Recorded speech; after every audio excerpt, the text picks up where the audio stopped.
할렐루야. 우리에게 은혜 베푸시기를 기뻐하시고 또 세상을 이길 수 있는 힘과 능력을 더하여 주시는 하나님 우리 아버지께 찬양과 경배를 드립니다. 어제 숙제를 내드렸는데 기억하실래나 모르겠어요. 동양제일교회. 그럴 줄 알았어. 다시 시작. 동양제일교회. 동양제일교회. 네, 동양제일교회 좋습니다. 그리고 동양제일교회 좋은 교회입니다. 여러분 어디 가서든지 그렇게 자랑하시기 바랍니다. 교회를 자랑하는 것은 교회의 주인 되신 예수님 자랑하는 것입니다. 우리 동양교회가 참 좋다. 우리 동양제일교회 참 좋은 교회다. 별로 아멘도 안 하고 뭐 좋든지 말든지 강사야 뭐 상관없는데 그래도 제가 집회한 교회가 어떤 교회 되었으면 좋겠어요? 좋은 교회라고 소문났으면 좋겠어요. 리모델링 하는 시대지요. 무언가 고쳐보려고 많은 힘을 갖습니다.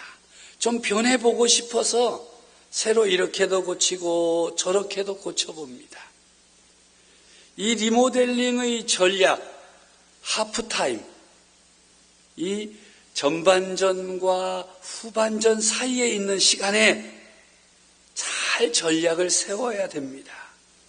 리모델링을 위한 변화의 전략이 세워지고 하프타임을 제대로 활용하게 되면 치유와 회복의 역사가 일어나게 되는 것입니다. 리모델링. 그러면 우리 생각하는 것은 오래된 건물을 새롭게 하고 싶을 때 기존의 건물을 부수고 새로 짓는 것이 아니라 건물의 뼈대는 그대로 유지하면서 새롭게 건축하는 것을 리모델링이라고 합니다. 잘 아시지요? 이 리모델링을 잘하면 건물을 아주 새롭게 만들어서 좋은 성과를 거둘 때가 있습니다. 반면에 손을 대서 고쳤는데 이전만 못하다 하는 평가를 들을 때도 있습니다. 그러하기 때문에 이 리모델링 사역은 대단히 신중을 기해야 됩니다. 이 리모델링은요, 건물에만 적용되는 것은 아닙니다. 우리의 삶도 리모델링을 하여야 새롭게 변화되어질 수가 있습니다. 오래되어서 맛도 없고 멋도 없는 결혼 생활, 하도 오래 다녀서 습관적이 된 신앙생활도 리모델링을 하면 맛있고 멋있게 만들 수가 있습니다. 이름하여 삶의 리모델링이지요. 이런 삶의 리모델링 없이 그냥 살면 점점 활력을 잃어가게 됩니다. 발전의 가능성이 사라집니다.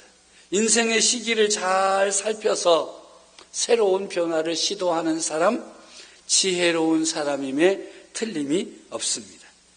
나는 오늘 이 말씀 잔치에 참여한 모든 성도들이 하나님의 말씀을 통해서 다시 한번 여러분의 신앙의 삶을 리모델링해서 맛있고 멋있고 정말 아름다운 믿음의 삶을 살아갈 수 있기를 우리 주님의 이름으로 축복합니다. 성경에 나타나는 인물 중에서 자신의 인생을 리모델링하기 위해서 애쓴 사람들이 많습니다.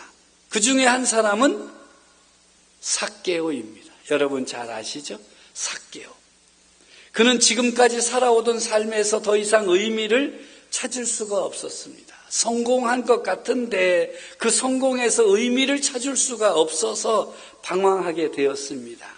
배부른 고민이요 배부른 소리라고 할는지 모르지만 삭개오 자신에게는 삶의 의미가 없었어요. 하고 있는 일들도 신이 나지 않고 재미도 없었습니다. 삭개오는 이 성공의 단계를 거쳐서 의미의 단계에 이르러야 하는데 그 방법을 몰랐습니다. 아무도 그를 진심으로 받아주지 않았기 때문입니다. 그가 삶의 의미를 찾기 위해서 백방으로 수고하였는데 찾지를 못했습니다. 그러다가 예수님에 대한 소문을 듣게 되었습니다. 예수님 만난 사람마다 변화되고 고침을 받고 예수님을 따른다고, 예수님을 믿고 따른다는 그런 이야기를 듣게 되었습니다. 그들의 모든 것을 버려둔 채 예수님을 따르는 무리들도 생겼다고 하니 무언가 있기는 있는 모양이라고 생각하게 되었어요. 은근히 마음이 끌린 것이지요.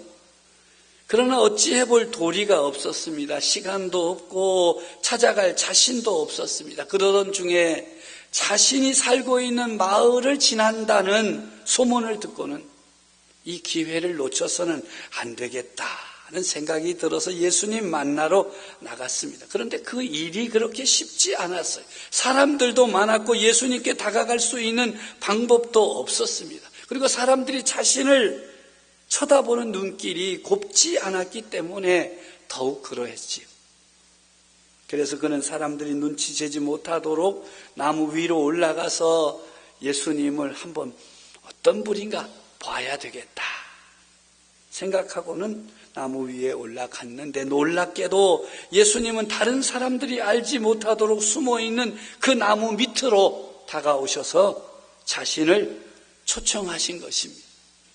성지순례 가면 이 삭개오가 올라갔을 것이라고 상상되는, 그렇게 짐작이 되는 그 뽕나무, 우리나라 말로 뽕나무지 뭐 뽕나무는 아니더라고. 그 나무 밑에 내려가서 여기에 삭개오가 올라갔었고 예수님이 그 밑에 있었을 것이라고 가이드가 설명해 주는데 믿을 수도 없고 믿지 않을 수도 없고 참 뭐 그런가 보다. 나무가 크더라고요.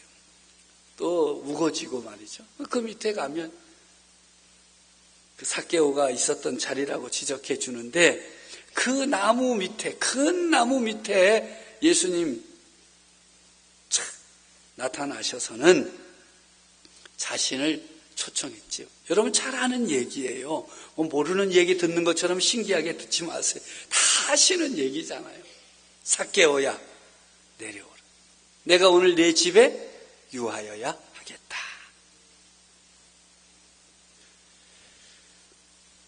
누군가의 집에 머문다는 것은 그를 친구로, 형제로 인정하는 것입니다. 그래서 삭개오는 정신없이 내려와서 예수님을 자기 집으로 모시고 잔치를 벌였습니다. 그렇게 사람들마다 칭찬하던 예수님이 자기 집에 머문다는 사실이 그를 참 기쁘게 했습니다. 또 자신의 삶이 예수님께 어떻게 보여질까 조바심도 났습니다. 그럼에도 그는 참 신이 났어요. 예수님께서 자신을 인정해 주셨어요. 자기를 형제로, 친구로 받아주시는 예수님이 너무 좋았어요. 예수님 아무 말씀도 안 하셨는데 지금까지 살아왔던 자신의 삶이 부끄러워졌습니다. 자신의 삶을 좀 새롭게, 이번 기회를 새롭게 시작하는 기회로 삼고 싶었어요. 삶의 틀을 바꾸고 싶었어요. 그래서 예수님 앞에 서서 이렇게 말하기를 시작했지요. 주여 보시옵소서, 내 소유의 절반을 가난한 자들에게 주겠습니다. 아마 옆에 그 삭개오 부인이 있었으면 어떻게 됐을 것 같아요? 그 요즘 교인들이 은혜를 안 받으려고 그러더라고요. 왜냐하면 삭개오처럼 될까봐.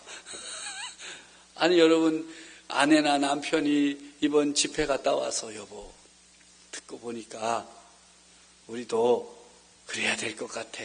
내 재산의 절반을 드려야 되겠어. 그러면 그날로 그냥 그만 살자 그럴 사람 있을까 없을까? 여기는 없겠죠. 은혜 안 받으려고 그러는데 한국 교인들이요 요새 은혜를 안 받으려고 그래. 이런 역사가 일어날까 봐. 근데 이 삭개오가 이게 말이 되는 얘기예요.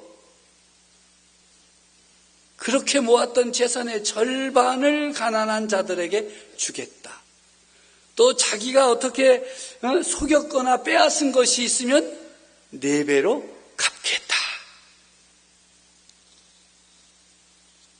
어떻게 이런 일이 가능한 것일까요? 삶을 성공의 틀에서 의미의 틀로 바꾸면 되는 거예요. 자꾸 미국에 와서 영어 써가지고 참 미안한데 패러다임 시프트가 돼요. 한국에서 이런 말을 하면 굉장히 유식한 것 같은데 여기서 말하려니까 조금 이상해. 하여튼 알아주세요. 패러다임, 자기 형태를, 삶의 틀을 바꾼다는 것이죠. 얼마나 벌었느냐로 성공을 판단하는 것이 아니라 벌어놓은 것이 얼마나 의미가 있는가, 어떻게 사용해야 하는가를 분별할 때 가능하게 됩니다. 이 시대의 최고의 갑부인 빌 게이츠라는 사람이 부자가 된 것은 운이 따른 것이다. 그러므로 부자들은 자신의 부를 이 사회에 돌려주어야 한다. 그래서 그는 현재 자신의 전 재산 가운데 절반이나 되는 240억 불을 기부하였다 하는 그런 이야기를 우리가 잘 알고 있습니다. 삭개오는 성공을 향해 다름질하다가 예수님을 통해서 삶의 의미를 찾는 일에 들어섰습니다. 성공보다 중요한 삶의 의미를 발견한 것이죠. 그는 자신의 삶을 성공적으로 리모델링한 것입니다. 예수님은 자신의 삶을 바꾸고 있는 삭개오를 향해서 이렇게 말씀하셨습니다. 오늘 이 구원이 이 집에 이르렀으니 이 사람도 아브라함의 자손이다. 인자가 온 것은 잃어버린 자를 찾아 구원하려 함이라. 삭개오의 그 리모델링은 자신을 구원의 길로 이끌었습니다. 잃어버렸던 사람의 자리에서 구원의 자리로 옮겨진 것입니다. 이 미국 땅에 와서 여러분 성공하려고 얼마나 애쓰고 있습니까? 하나님을 총동원해서라도 성공하려고 얼마나 몸부림치고 계십니까? 그런데 그 성공이 정말 진정한 성공이 되려면 의미가 있어야 됩니다. 어느 집사님 위해서 제가 오늘 점심시간에 잠깐 기도한 일이 있었어요. 제가 물어봤어요. 11조를 한 달에 얼마나 했으면 좋겠느냐. 그랬더니 많이 할수록 좋다고 그래서 그래도 구체성이 있어야 되겠지 않겠느냐. 그래서 또 말씀하셔서 기도를 했어요. 기도하면서 정말 하나님께서 주신 그런 모든 수입들이 의미 있게 쓰여지도록, 하나님의 일에 쓰여지도록 하게 해달라고 기도를 드렸습니다. 성공해야 됩니다. 세상에서 성공하는 것이 얼마나 좋은 일입니까? 그런데 그 성공에 의미가 있어야 됩니다. 남이 손짓하고 조롱하고 무시하고 멸시하고 모든 인간관계가 끊어진 성공. 그래서 그 성공 때문에 가정도 깨어지고 자녀도 잃어버리고 그것에 무슨 의미가 있겠습니까? 오늘 이 시대를 살아가는 그리스도인들도 삭개오처럼 자신의 삶을 제대로 리모델링해야 온전한 신앙생활을 할 수가 있습니다. 신앙생활의 가장 기본인 가정생활에서 삶의 의미를 찾을 수 있어야 됩니다. 그러기 위해서는 가정생활을 리모델링해야 됩니다. 다시 한번 원칙적으로 돌아가야죠. 가정을 리모델링 하려면 어떻게 해야 되겠습니까? 아내는 아내의 일을 하고 남편은 남편의 일을 하면 됩니다. 성경에 보면 아내가 해야 될 일이 있습니다. 남편이 해야 될 일이 있습니다. 먼저 남편들은 해야 할 일이 뭐지요? 돈 벌어오는 일입니까? 성경에는 돈 잘 벌어와라 그 말은 별로 없고 남편들이요 아내 사랑하기를 하여튼 사랑하라 그랬습니다. 그렇죠? 그 다음 아내들은 뭐 하라 그랬어요? 남편을 존경하라. 존경하라. 그런데 이거 거꾸로 하잖아요. 한국에서 보면요. 가정에 문제가 많아요. 그런데 왜 문제가 생기는가 들어봤더니 남편은 아내를 존경해. 존경, 슈퍼우먼이야, 이것다고 저것다고 가정의 대수사 물어보면 알아서 해. 또 자녀 어떻게 하면 좋겠느냐? 알아서 해. 당신 잘하잖아. 아내를 존경해요. 그리고 감히 아내 앞에서 말대꾸도 못하잖아요. 두려워 떨면서 존경하고. 근데 아내가 원하는 건 존경이 아니라 뭐예요? 사랑해 주기를 원해요. 그 사랑에는 증거가 있어야지요. 희생, 수고하는 거예요. 또 한국의 여자 아내들은 남편을 존경하지를 않고 어떻게 해요? 자꾸 사랑만 하려고 그래요. 사랑한다고. 사랑하기 때문에 내가 당신의 지갑도 열어보고, 사랑하기 때문에 당신의 핸드폰도 내가 열어보고, 내가 사랑하기 때문에 당신의 메일도 찾아보고, 사랑한다는, 모든 걸 사랑으로 풀어나가요. 남편들은 뭘 받기를 원하는가 하면 존경받기를 원해요. 그게 성경의 가르침이에요. 남자는요, 존경합니다 소리 앞에서는 다 넘어가. 여자는 어때요? 사랑한다는 소리 앞에서 넘어가요. 물론 말로만 하느냐고 따지는 여자도 많기는 하지만, 아내는 남편이 사랑해 주기를 원하고, 남편은 아내가 존경해 주기를 원해요. 근데 그 세월이 지나가면서 어떻게 되죠? 점점 바뀌잖아요. 그럼 가정에 문제가 생기는 거예요. 리모델링 하셔야 돼요. 오늘 밤에 집에 가셔서 서로 확인하세요. 또 그러다가 싸울까봐 또 걱정이야. 그래도 리모델링 해야 돼요. 자녀와의 관계도 리모델링 해야 돼요. 그렇죠? 부모는 자식을 어떻게 해야 돼요? 주님의 교훈과 훈계로 양육해야 돼요. 또 자녀는 부모를 어떻게 해야 돼요? 공경해야 돼요. 근데 요즘은 애들이 부모를 가르치잖아요.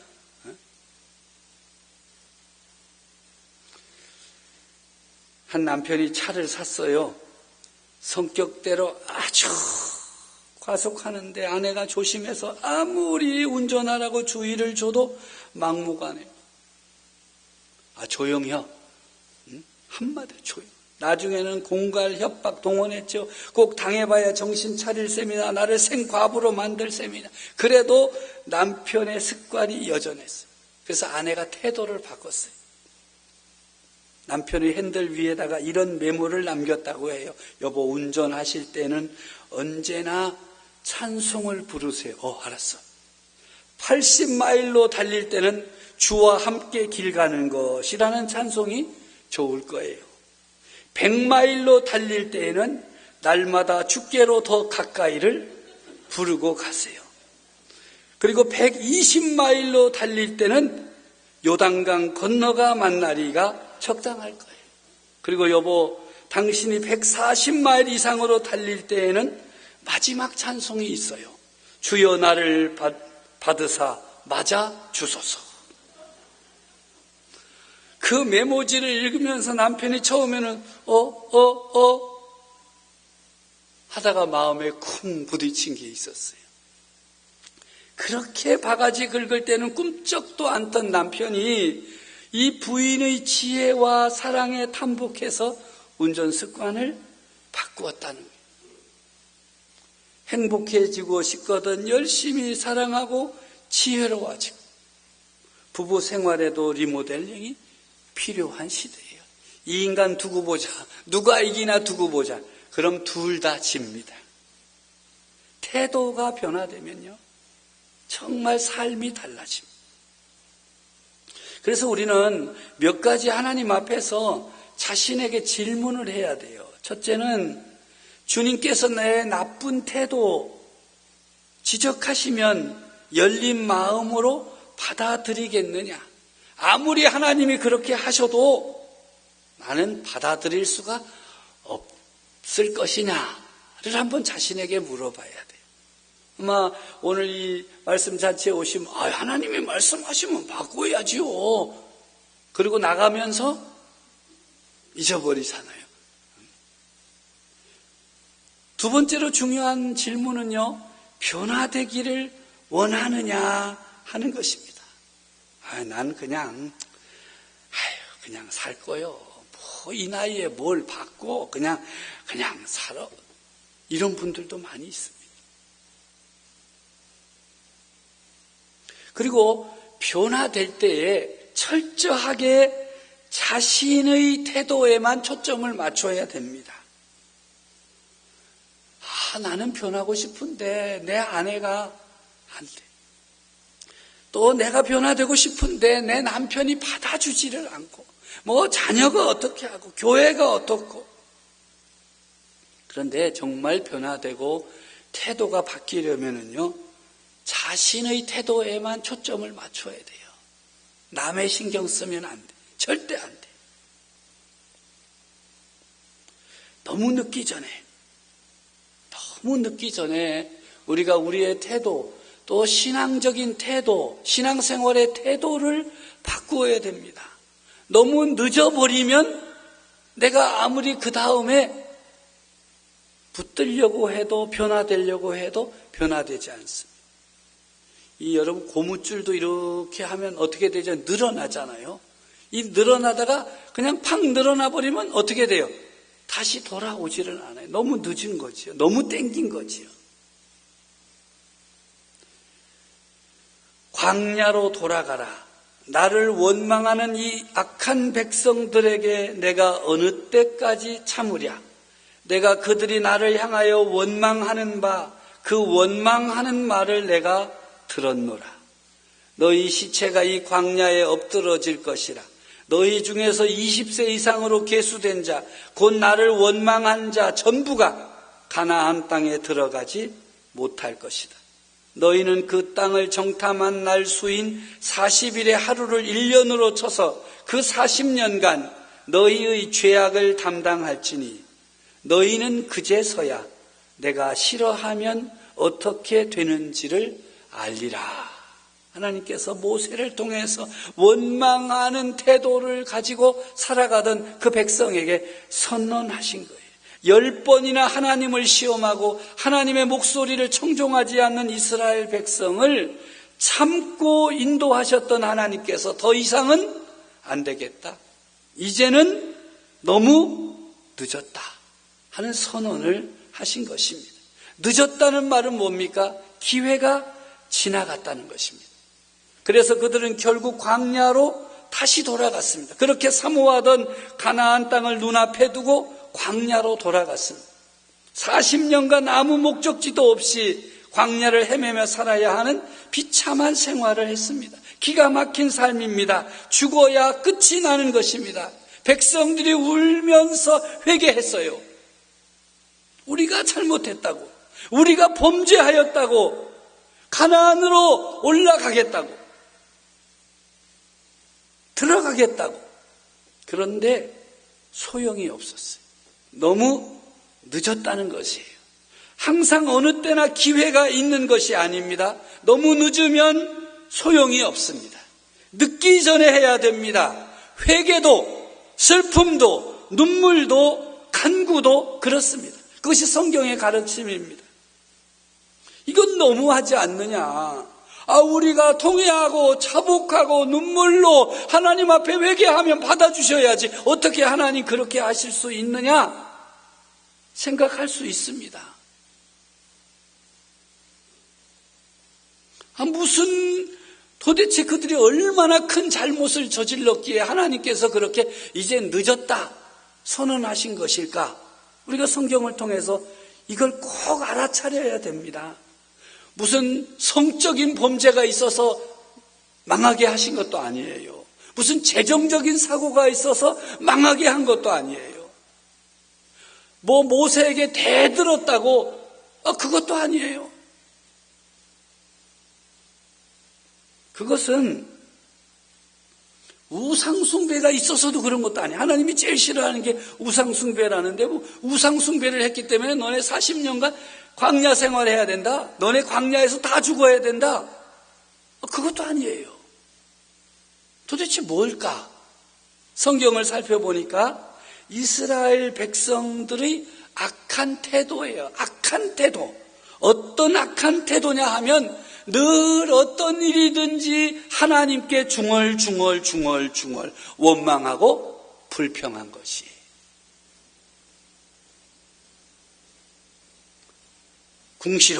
궁시렁 되는 태도를 하나님 못 견디게 하는 것이. 의심이 가득하고 반역적이고 대항하는 태도를 매우 싫어하십니다. 오늘날도 다르지 않습니다. 하나님은 원망하는 태도를 가지고 중얼중얼거리는 사람들에 대해서 변하지 않으셨습니다. 그런 사람들을 심판하십니다. 만일 우리들이 이스라엘 백성들처럼 그런 태도를 가지고 살기로 하면 하나님은 이스라엘에게 행하셨던 그대로 우리에게 행하신다는 사실입니다. 만일 우리가 우리 삶의 스타일을 중얼중얼거리고 불평하고 원망하는 것을 선택하면 하나님은 우리를 광야로 돌려보내실 것입니다. 요즘 세상에 광야가 어디 있겠느냐 말하실 수 있습니까? 하나님은 우리의 생활을 광야처럼 만드실 것입니다. 이런 나쁜 태도는 삶을 건조하고 힘들고 기쁨이 없는, 생각하기조차 싫은 모습으로 만들어냅니다. 벌써 이런 삶을 체험한 분들도 있을 것입니다. 자신의 삶에 기쁨이 없고 바라는 것이 이루어지지 않고 도무지 어떤 일을 해도 제대로 되는 것이 없는 삶, 광야의 삶입니다. 하나님께서 약속하신 풍성한 삶을 놓치는 것이지요. 더 이상 광야에서 헤매지 말고 빨리 돌이켜야 됩니다. 너무 늦기 전에.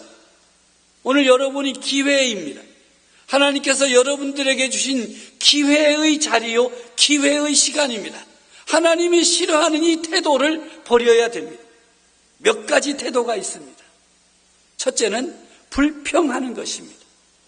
자신들이 조절할 수 없고 아무것도 할 수 없는 환경에 대해 중얼거리고 있다면 그것은 불평하고 있는 것입니다. 소풍 가기로 했는데 비가 막 내려. 그럼 여러분 뭐라 그러죠? 아유, 하나님도 무심하시지. 그래 내가 1년에 딱 며칠 쉬는 날에 하필이면 비를 내려서 나 소풍도 못 가게 하느냐고. 그게 바로 불평하는, 이런 태도를 하나님은 싫어하십니다. 아, 비 내리는 기상의 변화 속에 자기가 맞추어야지. 그 불평한다고 해서 하나님이 그 불평을 들으시고 그려, 미안하구나, 비뚝 그러시겠어요? 우리가 삶의 스타일로 불평을 선택하는 것은 우리의 삶을 광야에서 헤매도록 만드는 것입니다. 불평한다고 해서 아무것도 바꿀 수 없음을 알면서도 사람들은 왜 불평을 그치지 않는 것일까? 그것은 불평이 우리의 죄된 본성을 만족시키기 때문에 그렇습니다. 불평은 우리의 부정적 감정의 에너지를 방출해냅니다. 그래서 잠시나마 우리가 겪고 있는 혼란과 어려움을 잊게 만드는 것이죠. 마치 술처럼 말이죠.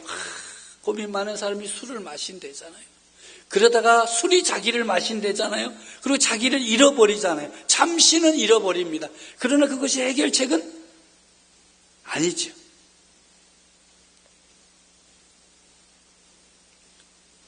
그럼에도 잠시나마 그 어려움과 안타까움, 두려움을 잊어버리게 만들기 때문에 불평하는 거예요. 이 불평은 매우 파괴적인 것이에요. 물이 없어 마르고 황폐한 광야에서 살도록 만드는 것이 이 불평입니다. 민수기 11장 1절에 여호와께서 들으시기에 백성이 악한 말로 원망하매 여호와께서 들으시고 진노하사 여호와의 불을 그들 중에 붙여서 진영 끝을 사르게 하시매 라고 기록하고 있습니다. 원망의 결과요, 불평이 낳은 결과인 것입니다. 그들은 모세의 지도력에 대해서, 음식에 대해서, 날씨에 대해서, 힘들게 만드는 사람에 대해서 등등 불평할 것이 얼마나 많았겠어요. 그들의 불평 내용이 무엇이든 그것의 결과는 감당키 어려운 일이 일어난 것입니다.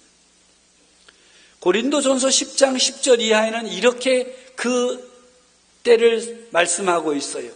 그들 가운데 어떤 사람들이 원망하다가 멸망시키는 자들에게 멸망하였나니 너희는 그들과 같이 원망하는 자가 되지 말라. 그들에게 일어난 이런 일은 본보기가 되어 또한 말세를 만난 우리를 깨우치기 위하여 기록되었느니라. 그런즉 선줄로 생각하는 자는 넘어질까 조심하라. 신앙생활 잘하고 있는데 이 사람의 입술에서 언제나 원망과 불평이 끊이지 않는다면 조심해야 됩니다. 여러분 입술을 통해서 흘러나오는 말이 불평입니까? 원망입니까? 여러분 자신을 살펴보시기를 바랍니다. 우리의 태도는요, 우리가 선택하고 결정해야 됩니다. 나는 원망 안 할 거야. 이제는 어떤 일 앞에서도 나는 불평하지 않고 살 거야. 라고 선택하고 결정하는 것은 내가 하는 것입니다. 태도가 우리를 선택하는 것이 아닙니다. 그래서 우리가 갖고 있는 이 태도의 책임은 내게 있습니다. 선택한 태도에 따라서 광야에 살 것이냐 약속의 땅에 살 것이냐가 결정됩니다. 민수기 11장에 나오는 이스라엘 백성들은요, 불평하지 않을 좋은 이유들이 많았어요. 감사해야 할 조건들이 매우 많았습니다. 그럼에도 그들은 불평하는 일을 선택했어요. 사람들은요, 90가지의 감사해야 할 일이 있고 10가지 힘든 일이 있으면 90가지 감사할 시간에 10가지 불평하고 원망하느라고 인생을 낭비합니다. 하나님은 그들이 선택한 태도에 따라서 심판하실 것입니다. 12명의 정탐꾼의 결과가 그것을 보여주고 있죠. 하나님께서 허락하신 땅 12명 보냈더니 10명은 돌아와서 우리를 삼키는 땅이다. 우리는 그들 앞에서 메뚜기와 같았다 라고 보고를 했어요. 그러니까 어떻게 한 거예요? 불평한 거죠. 우리가 그 땅에 가면 어떻게 된다는 거예요? 다 죽는다는 거예요. 들어가면 안 된다는 거예요. 아니, 하나님이 지금까지 그 땅을 주시려고 그들을 이끌어 출애굽하게 하고 진 광야를 잘 통과하게 했는데 안 된다. 2명만 어떻게 했어요? 그들은 우리의 밥이다. 그들은 우리 밥이다. 젖과 꿀이 흐르는 땅이고 정말 하나님이 우리에게 주신 땅이다. 똑같은 걸 보고 왔는데 10명은 그 땅 안 좋다.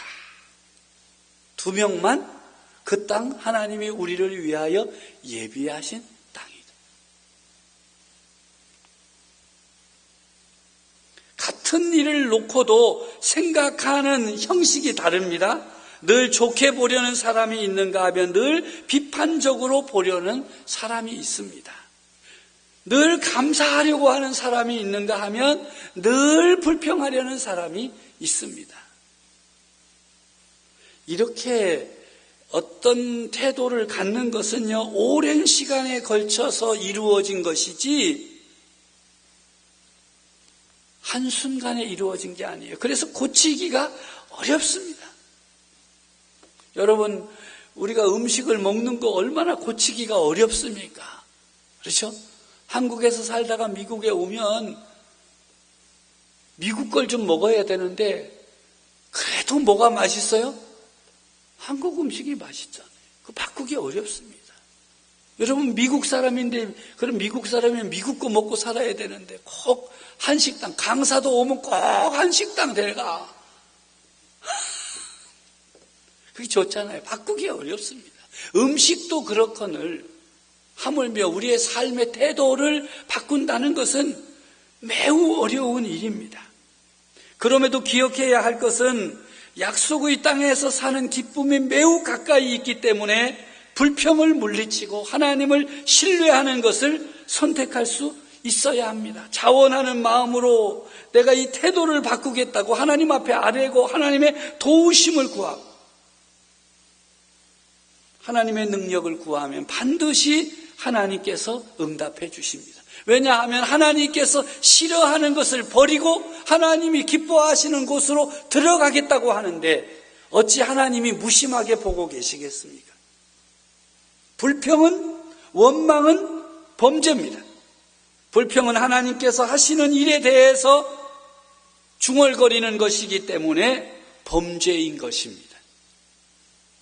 무엇이 불평인가를 정확하게 알아야 돼요. 나쁘지 않은 것, 잘못되지 않은 것에 대해서 중얼거리는 것이 불평이에요. 잘못된 것에 대해 말하는 것은 불평이 아니에요. 그렇지 않겠어요?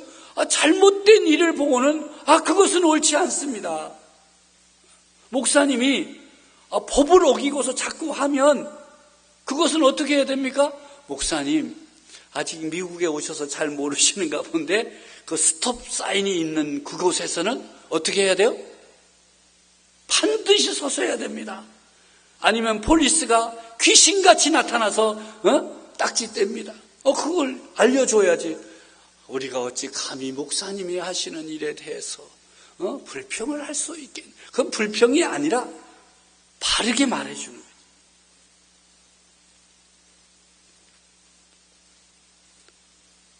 불평이 아닌 것과 불평하는 것의 차이점이 하나 있는데 그것은 잘못된 것을 고치려고 하느냐 아니면 아무 노력도 없이 계속 중얼거리느냐.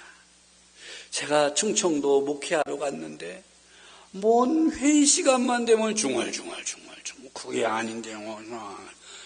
누구요? 누가 지금 말씀하셨어요? 무슨 말씀하셨는지 손 좀 들어보세요. 손 들고 말하세요. 그러면 절대 손 안 들어. 조용해. 그러다가 또 뭐 회의 누가 말하면 또 저쪽 곳에가 웅시렁 저쪽은 중얼.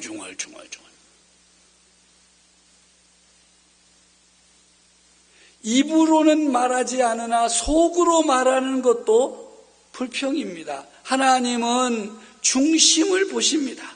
결코 아무 말도 하지 않았지만 불평으로 가득한 삶을 사는 사람도 있습니다. 그렇게 생각하는 것도 하나님이 보고 계십니다. 이 불평의 문제는요, 매우 일반적인 것이 모든 사람들이 이 불평의 덫에 걸려 있어요.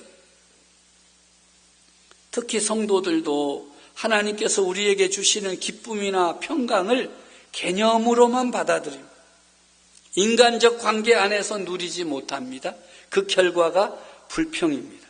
그러나 기억해야 할 것은 우리의 불평을 하나님께서 듣고 계신다는 것입니다. 불평은 밤낮으로 함께 하시는 하나님을 무시하는 것입니다.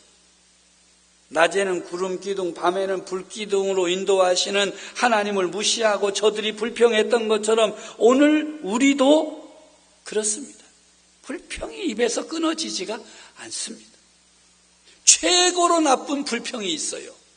그것은 하나님께서 우리를 연단시키기 위해 주신 고난에 대해서 불평하는 것입니다. 사람들마다 고난의 양이 다르지요. 하나님이 하시는 일에 대해서 불평하지 마십시오. 고난은 우리를 하나님께로 더 가까이 이끄는 것이지 우리를 망하게 하려는 것은 아닙니다. 저는 제가 섬기는 교회에서 기준을 하나 정해 주었어요. 뭐가 복이고 뭐가 화냐 하는 것입니다. 어떤 일이 벌어지든지 그 일이 나로 하여금 하나님을 가까이 하게 만든다면 그것은 복이다.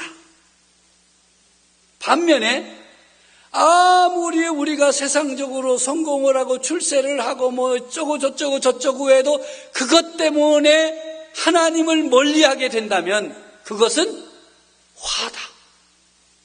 딱 정해놨어요. 그게 성경적인 거거든요. 하나님을 가까이 함이 내게 복이다. 내게 복이다. 한번 따라해 보세요. 하나님을 가까이 함이 내게 복이다. 그러니까는 하나님 저에게 복을 내려주세요. 그 말을 뒤집어서 말하면 뭐예요? 언제나 하나님을 가까이 하면서 살게 해주세요. 근데 대체로 많은 사람들이 하나님 가까이 하지 않다가 고난을 당하면 어떻게 되지요? 하나님을 찾게 돼 있어요. 아니 뭐 찾으라 그래서 찾는 게 아니라 찾게 돼 있어. 우리도 새벽 기도 안 하다가 갑자기 새벽 기도에 등장하는 사람이 있으면 제가 짐작을 한다니까. 저것도 뭔 일이 터졌구만. 또 뭔 일이 터졌어. 새벽에 제법 교인들이 많이 기도하러 오십니다. 교회의 부흥의 근거는 그 기도하는 분들에게 있다고 저는 늘 고백을 합니다. 성도 여러분들이 이렇게 변함없이 기도하니까 교회가 든든히 서가고 부흥하고 교회다운 교회가 되고 있음을 감사드린다고 제가 늘 말합니다. 그런데 갑자기 등장하는 인물들은 저거 사고 쳤구나. 저것도 뭔 일이 벌어졌구나. 또 의사가 뭐라 그랬구나. 뭐 애가 사고를 쳤구나.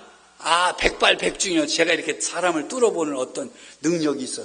그거는 우리 충청도에 있는 사람들만 뚫어보지 여러분은 못 봅니다. 절대 안심하세요. 뭐 절 좀 봐주세요 그러지 마세요. 그 새벽에 보면 알아요. 그런데 그런 어려움 역경들이 그들로 하여금 누구를 찾게 만들어요? 하나님 찾게 만들고 하나님 가까이 하게 만들면 그 사람 복 받은 것이에요. 그런데 좀 어려운 일 만나고 힘든 일 만나면 하나님은 나만 미워한다 그러고 하나님 믿어봤자 소용도 없다 그러고 하나님을 더 멀어지게 만드는 일이 있다면 그것은 화예요. 재앙이에요. 오늘 여러분들은 복 있는 사람들인 줄로 믿습니다. 이 말씀 잔치 부흥회가 여러분을 하나님께로 가까이 오게 했으니 여러분은 복 있는 사람들임에 틀림이 없습니다.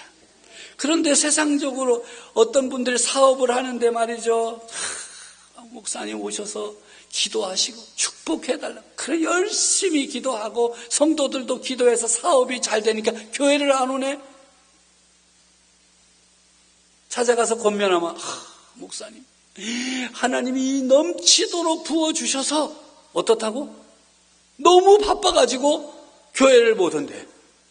그거는 복이 아니라 화요. 여러분 이런 삶의 기준과 원칙이 분명해야 됩니다. 하나님이 우리들에게 다 주셔요. 여러 가지 주시는데 그것을 받아가지고 누릴 때에 어떻게 누려야 돼요? 하나님을 가까이 하면서 누려야 됩니다. 그러면 하나님께로부터 받은 것들의 의미가 더해지는 것입니다.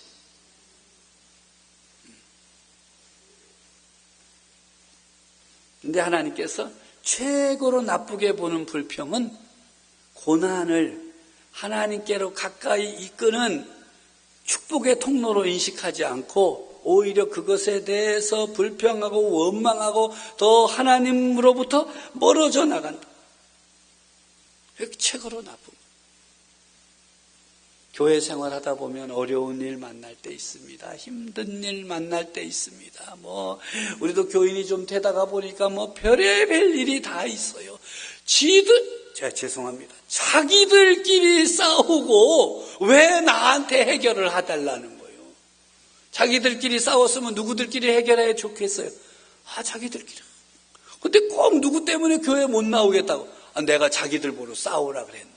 아니 교회 나오고 하나님을 믿는 것은 하나님 보고 오는 것이 사람 보고 오는 거예요. 꼭 그 불평이 많은 사람은 저 뒷자리에 앉더라고. 그러니까 오늘 뒤에 앉은 분은 용서하고 들으세요. 오늘만 늦게 온 거잖아요. 뒤에 앉아가지고 저거 판단하고 근데 오늘 이 민수기에 나타나는 이스라엘 백성들은요 아주 습관적으로 조금 잘 되면 해하고 좋아하고 기뻐하고 즐거워하다가 또 어려운 일 부딪히면 또 원망하고 불평하고. 그래서 하나님께서 참다 안 되겠다. 뿌리는 남겨놓고 20세 이하는 기회를 주고, 여기 20세 다 이상이죠? 20세 이상은 잘 들어야 돼요.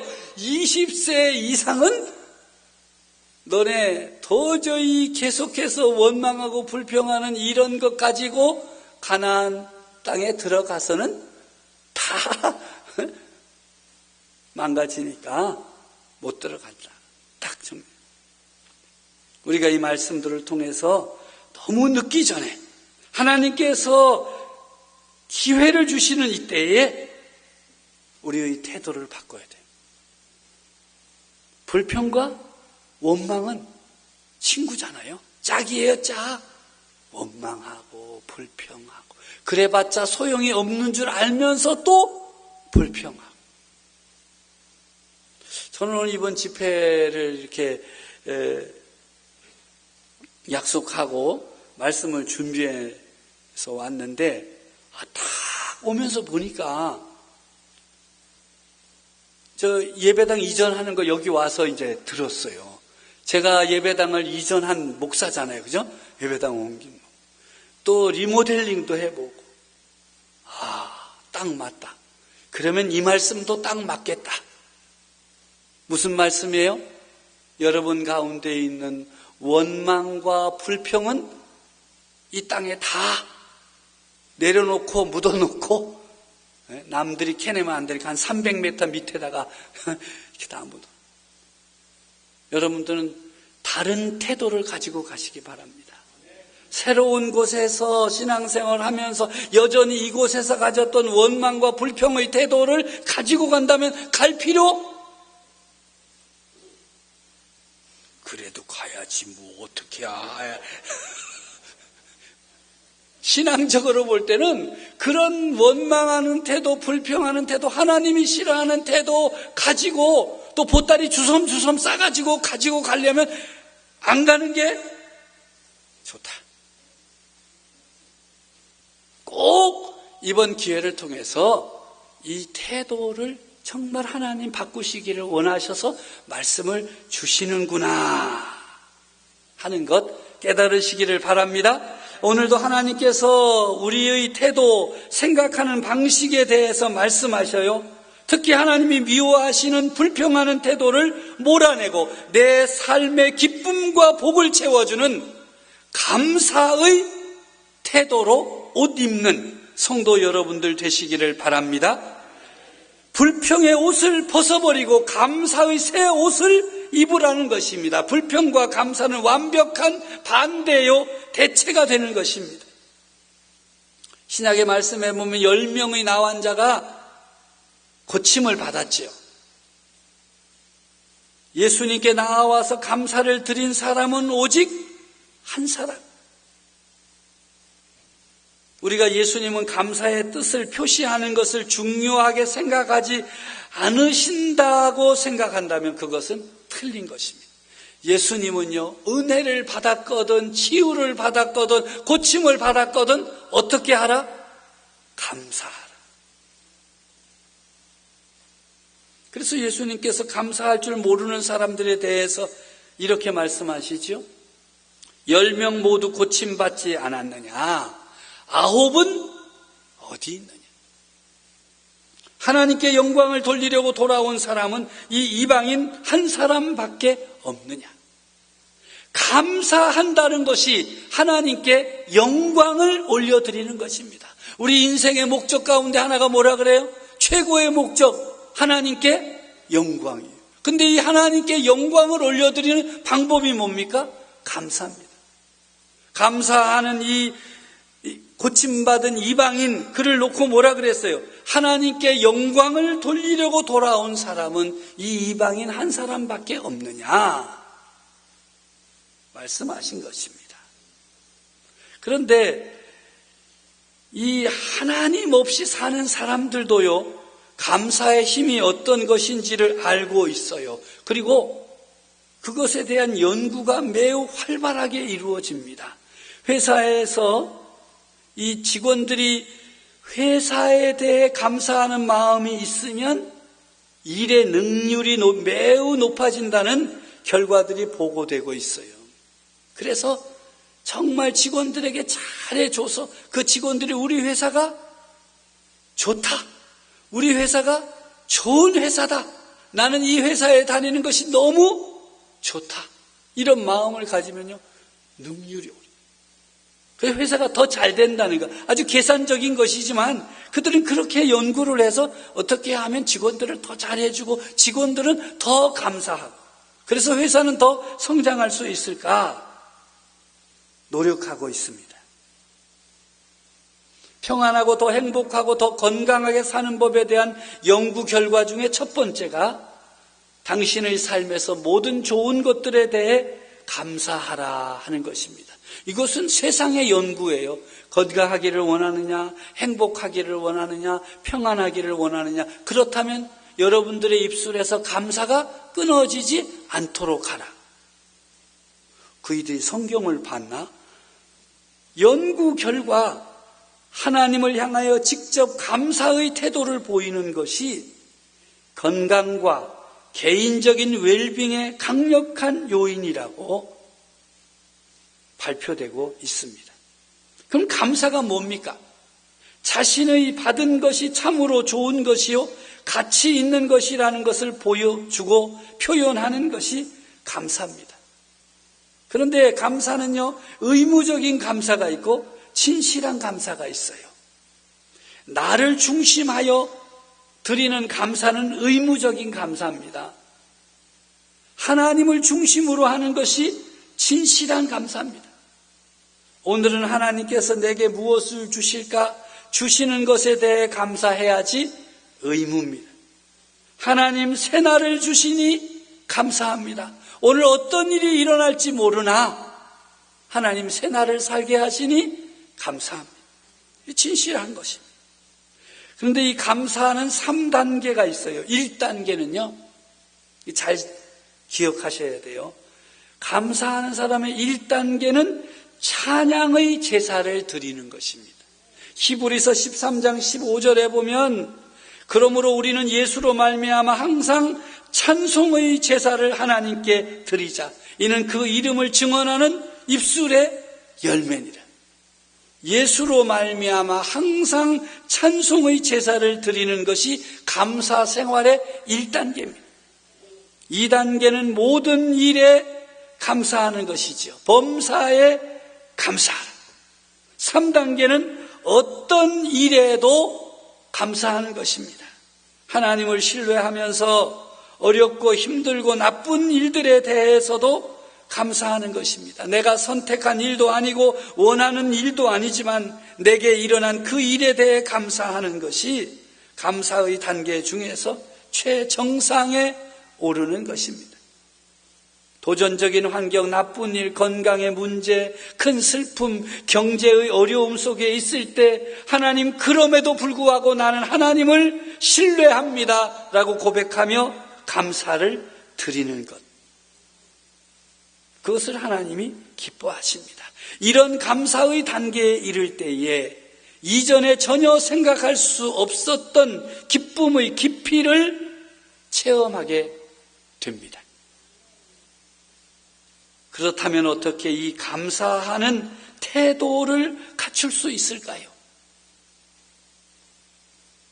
첫째는 감사하는 태도는 결단이요, 우리가 하는 선택입니다. 어떤 일에 감사할 능력이 있는 것이 아니라 감사를 드리려고 하는 것입니다. 감사를 선택하는 것이죠. 여러분, 우리의 삶에 감사할 조건이 얼마나 많은지 모릅니다. 또 불평할 조건도 얼마나 많은지 모릅니다. 그러나 불평이 선택하는 것인 것처럼 감사의 태도도 우리가 선택하는 것입니다. 여러분, 오늘 집회 오면서 얼마나 피곤하셨어요? 얼마나 바쁜 일과를 마치고 찬양대 더 일찍 와서 준비하면서 부흥회는 또 해가지고 이렇게 우리 목사님 못 말려.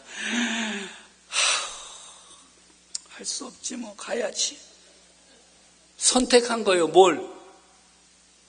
불평을 선택한 거예요. 뭐 그런 분은 없었겠죠. 여기 동양제일교회 그런 분이 있을 리가 있겠어요. 그리고 내 마음 놓고 하는 얘기요. 충청도에서 온 목사 그거 뭐 별로 잘하지도 못하지만 그래도 하나님 내게 주시는 말씀이 있겠지. 하나님 감사합니다. 오늘도 은혜 주실 줄로 믿습니다. 그리고 감사하고 오는 사람은요, 선택한 거예요. 뭐 하기로? 감사해. 제가 뭐 얼굴이 잘나기를 했습니까? 뭐 목소리가 좋기를 합니까? 뭐 서울에 뭐 광채나는 교회 목사겠습니까? 저 충청도 변방에 있는 목사인데 저 저를 통해서 은혜 받는 것이 아니라 하나님께서 주시는 말씀의 은혜를 받는 거잖아요. 그 선택하는 거예요. 사람 보지 마세요. 오늘도 여러분이 하나님을 가까이 하게 된 것이 뭐라 그랬어요? 내게 복이다. 그리고 감사하는 거예요. 그러면 정말 아무것도 아닌 다 알고 있는 그런 것들 때문에도 은혜를 받는다니까. 또 무슨 은혜를 받았느냐 할 말이 없으니까 그냥 은혜를 받았다.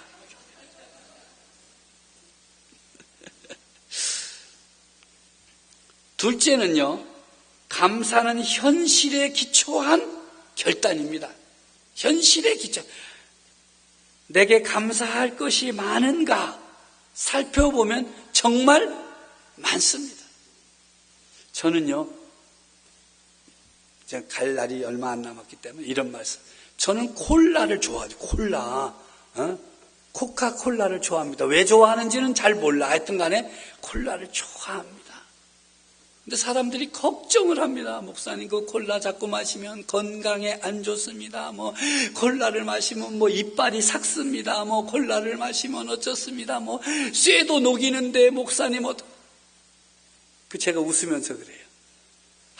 이렇게 콜라를 먹고도 튼튼한 몸을 주신 것을 감사합니다.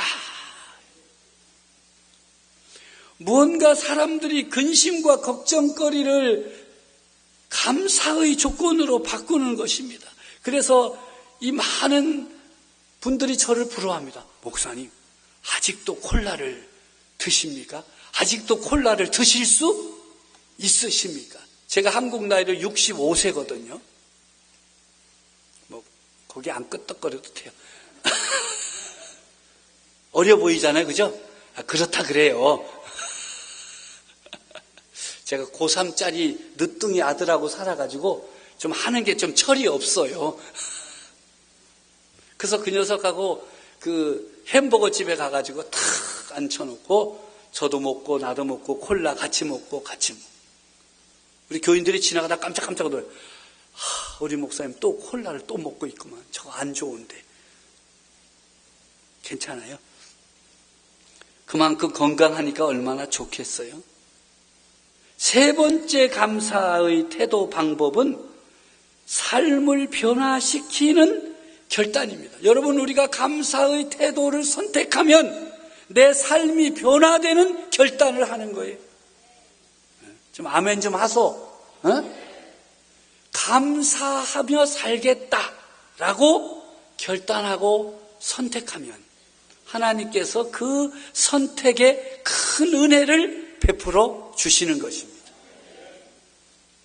감사는 우리의 삶을 약속의 땅에서 살게 합니다.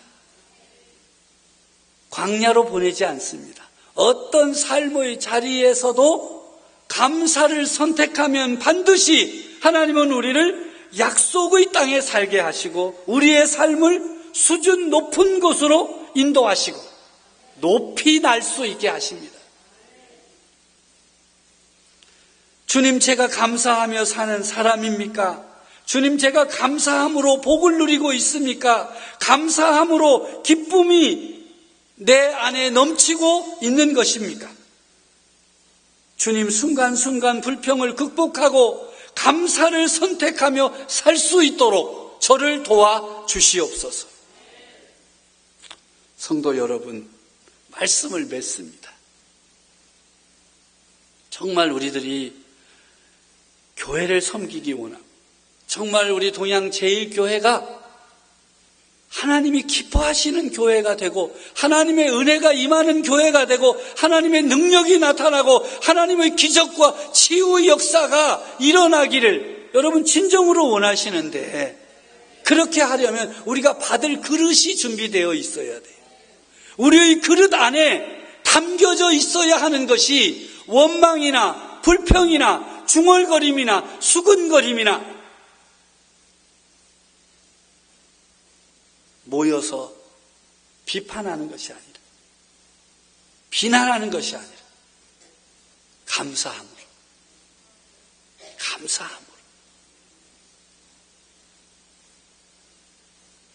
어떤 성도들은 TV에 또 인터넷에 어떤 집회에 가서 보는 목사님 보고 이렇게 숨도 다 모시고